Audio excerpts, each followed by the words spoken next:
بی تو من چیستم ابر اندوه، بی تو سرگردان تر از پژواکم در کوه، گرد بادم در دشت، برگ پاییزم در پنجه باد، بی تو سرگردان تر از نسیم سحرم، از نسیم سحر سرگردان سر و سمان، بی تو اشکم در دماغم آشیان برده زیاد، مرغ درمانده به شب گمراهم، بی تو خاکستر سردم خاموش نتپد دیگر در سینه من دل باشو.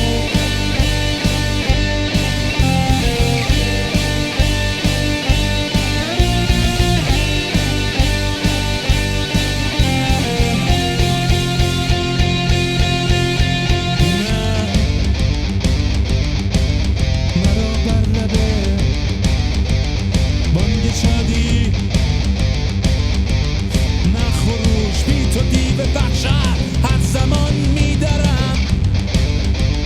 بی تو احساس من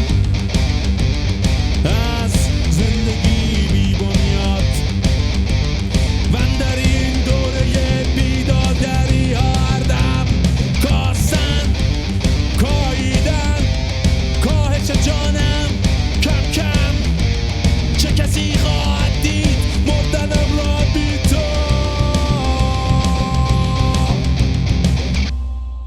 بی تو من چیستم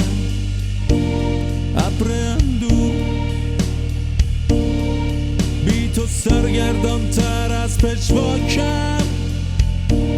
در کوه، گرد بادم در دشت، برگ پاییزم در پنجه